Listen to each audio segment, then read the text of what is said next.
warahmatullahi wabarakatuh. Alhamdulillah ya ni'matul iman wal islam. Alhamdulillah atas wa dinil haqqi wa din kulli wa qadar syukur. Wassalatu wassalamu ala asrofil anbiya wal mursalin wa ala alihi wa ashabihi ajma'in. Amma ba'du. A'udzu billahi minasyaitonir rajim. Bismillahirrahmanirrahim. Ya ayuhan nasu inna khalaqnakum min dhakarin wa untha wa ja'alnakum syu'uban wa qabaila lita'arafu inna akramakum indallahi atqakum innallaha 'alimun khabir.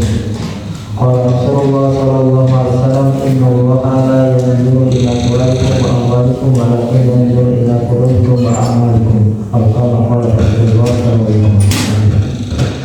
Bapak, Ibu, rahimahumullah, lagi yang pertama dan utama dan lagi kita bersyukur kepada Allah SWT dengan limpahan karunia dan nikmat-Nya. Berbahagia Allah SWT masih berikan kita kemudahan untuk bisa melaksanakan perintah-perintahnya. Dan jangan lupa juga salam serta salawat kita sampaikan kepada junjungan Nabi kita baginda Nabi Muhammad SAW beserta para beliau, sahabat-sahabat beliau dan pengikut beliau sampai akhirnya. Hadirin rahimahullah, dikatakan dalam tafsir Ibnu Katsir bahwasanya Allah Subhanahu wa taala telah menciptakan 18.000 jenis makhluk, bukan jumlahnya tapi jenisnya.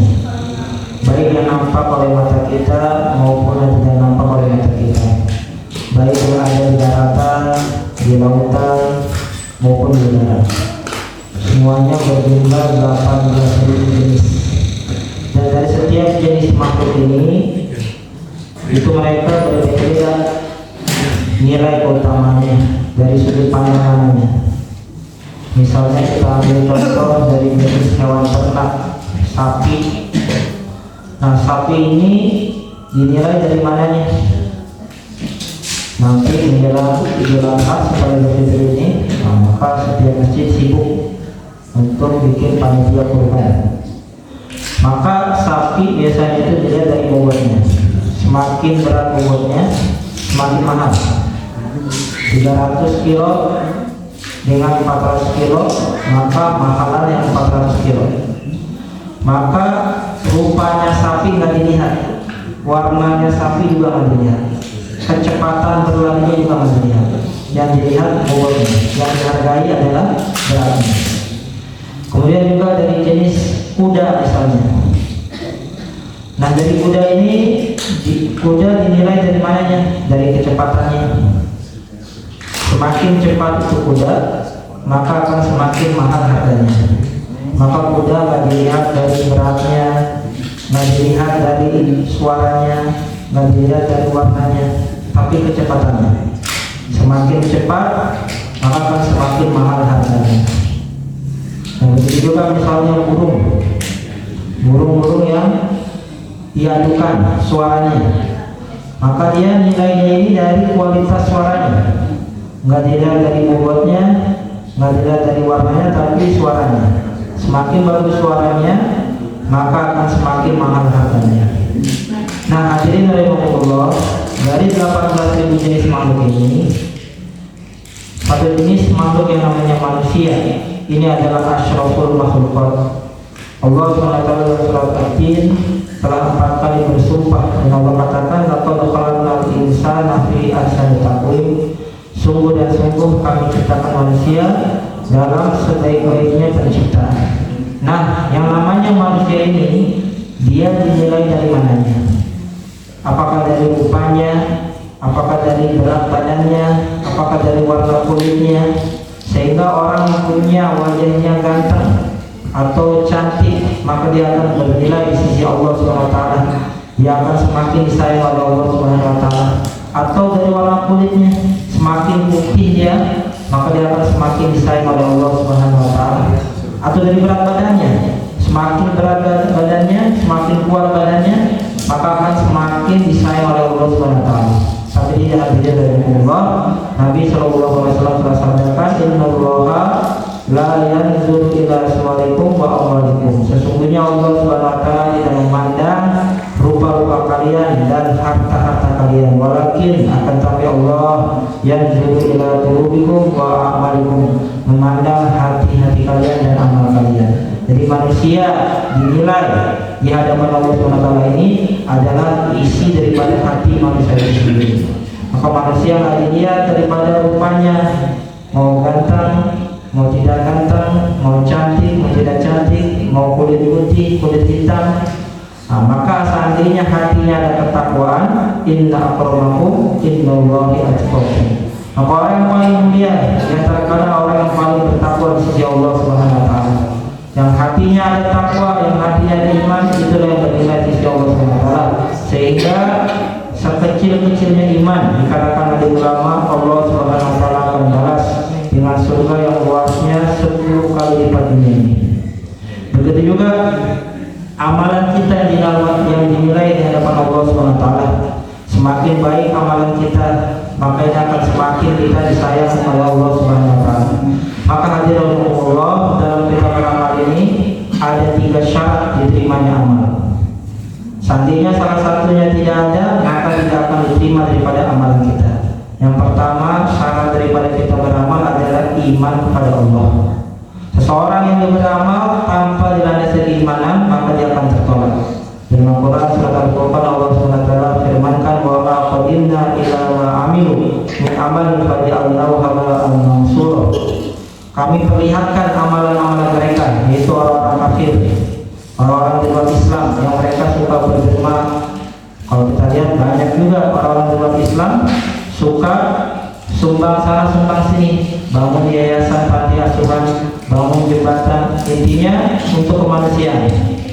Nah itu dibalas hanya di dunia, tapi di akhirat pada Allah habban mansur. Allah SWT jadikan amalnya dijadikan debu yang berterbangan, tidak diterima. Jadi salah satu syarat amal kita diterima nanti di akhirat adalah keimanan. Alhamdulillah sekarang kita punya satu syarat ini. Yang kedua, syarat diterimanya amal kita ini adalah caranya, Pak. Dalam agama ini tidak ada inovasi.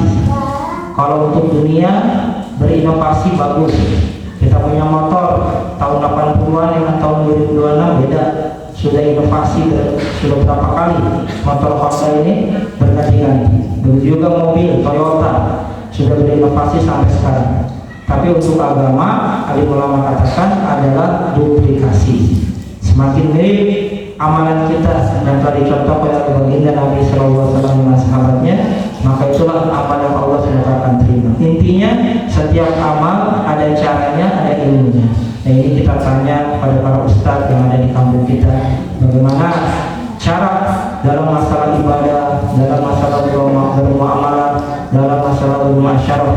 Jangan sampai ada kejadian satu orang laki-laki atau suami tanpa sadar yang mengucapkan kata-kata talak kepada istrinya sehingga jatuh talak, tapi sebelum sempat dirujuk, naudzubillah, dia sudah berhubungan lagi, maka terhitung daripada zina. Selama dia masih berhubungan belum merujuk, maka terhitung zina. Maka setiap amal yang kita buat ini mesti dilandasi daripada keilmuan.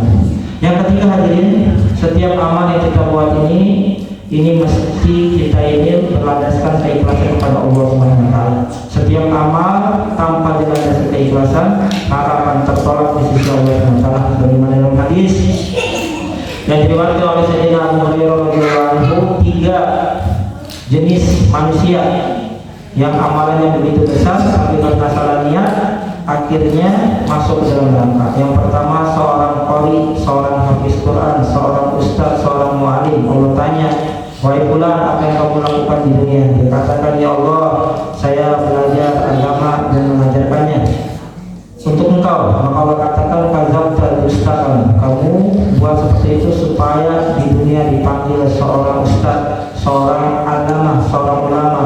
Maka orang seperti ini dimasukkan ke dalam neraka. Jenis yang kedua, orang yang dermawan, yang sumbang untuk pembangunan masjid, pembangunan panti asuhan, pondok pesantren. Maka Allah pun tanya, maka dia jawab, ya Allah, kata saya infakkan untuk agama engkau. Maka Allah katakan, dusta kamu berinfak hanya untuk dipanggil dermawan. Yang ketiga, seorang pejuang agama, seorang yang mujahid. Maka Allah pun tanya, maka Allah katakan, kamu dusta, kamu berjuang ketika di dunia hanya untuk mendapat gelar seorang pemberani, seorang mujahid, seorang pejuang, seorang ini dan itu. Maka hadirin, untuk mendapatkan keikhlasan alim ulama bagi tahu kita ada 3 tahapan. Yang pertama, sebelum beramal kita koreksi niat kita untuk siapa, karena siapa. Kemudian ketika beramal terus kita jaga. Jangan sampai ketika di tengah-tengah beramal ini berubah niat kita.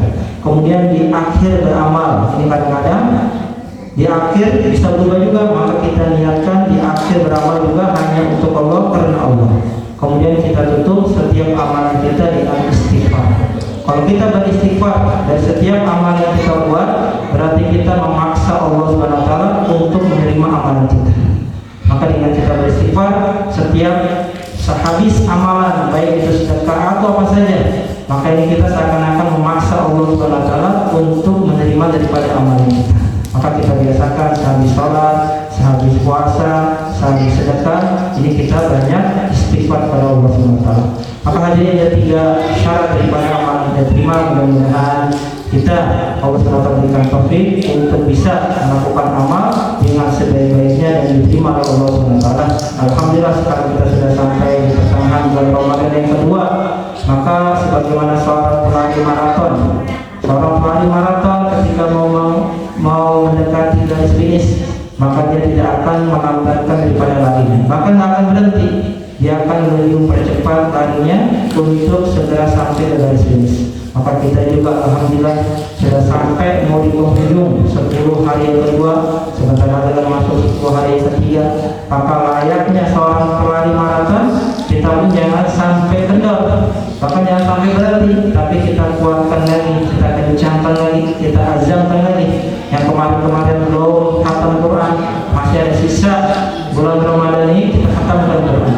Yang belum kemarin kurang-kurang istighfarnya, kurang-kurang sholat sunnahnya, kurang-kurang sedekahnya, nah ini kita sempurnakan. Belum tentu lagi bulan Ramadan tahun depan bisa ketemu lagi. Karena banyak hari ini teman-teman, keluarga, andai tolan kita yang tahun lalu bersama kita bulan Ramadan, hari ini sudah tidak bersama kita. Dan di tahun depan kita juga nggak tahu umur. Ini adalah rahasia yang Allah SWT, maka yang Allah SWT kasih betul-betul kita manfaatkan. Mungkin sudah bisa disampaikan betul-betul kepada Allah SWT. Kesalahan dari saya kita tutup dengan doa penutup majelis. Subhanallah wa bihamdihi, subhanallah wa bihamdihi, asyhadu